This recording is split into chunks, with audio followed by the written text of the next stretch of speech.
On those latest unemployment figures, let's speak to Sangeeta Maiska, our correspondent, who's at a job fair in Bolton. Sangeeta. Yeah, quite right. This is called Skills Northwest. It's said to be the biggest youth jobs fair in the region. If you take a look around me, you can see that the kids have just started to come in. We're expecting 10,000 young people through these doors over the course of the day. There are a number of employers here, everyone from the army through to construction and manufacturing. Of course, unemployment is now sitting at 2.53 million. And let's not forget, the worst hit group, 16 to 24-year-olds, with unemployment amongst this group hovering at about 20%. So are there jobs out there? According to the blurb, the kids are coming here to look, touch and feel the careers ahead of them. Here to answer those questions and more, I'm joined by Nicola Crowther from the Manufacturing Institute. Nicola, thank you very much for joining us. So, according to the brochure, kids here can look, touch and feel the careers ahead of them. Obviously, it's a bleak picture out there, though. Well, certainly the figures out today are very worrying, and we've got some of our highest rates of unemployment are amongst young people. And I think all the more reason, though, that they attend events like this and meet different employers and actually find out where the jobs of the future are going to be. Here on our Make It stand, we've got 30 manufacturing partners who are at risk of suffering skills shortages in the future. So they're very keen to talk to this audience of young people and get them to consider working in manufacturing and engineering in the future. One economist has gone so far as labelling young people the lost generation. In other words, they're the generation who, when they tip out of school or university, won't, for the next couple of years at least, be able to have the same job opportunities as perhaps their predecessors 5 or 6 years ago. Have you seen that feeding through into the manufacturing sector?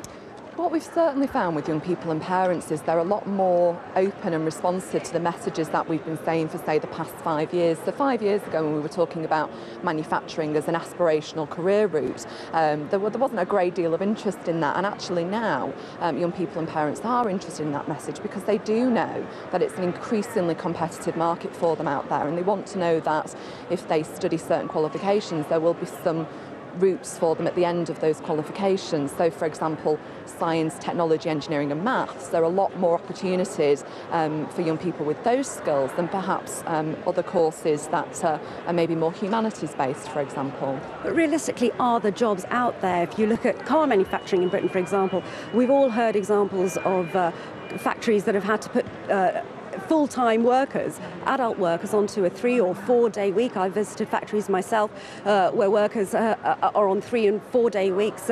Lucky if they can make up the salary that they were even 2 years ago. What chance is there then for young people coming into the jobs market who may be unskilled, particularly at the age of 16 or so? You're absolutely right that obviously the collapse of the banks and the economic downturn meant that manufacturers suffered quite adversely. They're very resilient manufacturers. In our heyday of manufacturing in the 70s, and we employed many more, hundreds of thousands of people, but we still have the same outputs these days. And you mentioned automotive. Jaguar Land Rover at Halewood are looking to recruit 2,000 new people potentially going forward because they've got a new green vehicle that is going to go into production there. So, you know, there are new jobs coming through, and we've got to ensure that young people are taking the right qualifications now to give them a fighting chance of those jobs in the future. Very quick question. Skills gap, huge problem in Britain. You've told me yourself there's a problem. What do you think should be done about it? Well, I think that this type of activity, what we're trying to do here is change the image of manufacturing and engineering. We need 500,000 new engineers in the next 6 years here in the UK to remain globally competitive. We want young people to come along, see the fantastic opportunities that UK manufacturing can offer them, and then hopefully we'll start to address that skills shortage that we've got facing us. Okay, Nicola Crowther, thank you very much indeed. That's it for now. We'll be speaking to you later in the day as more of the children come in to find out how they feel about their job prospects in the current economic downturn. Sangeeta Maiska, thank you very much. Well, let's return to our main story now. There's increasing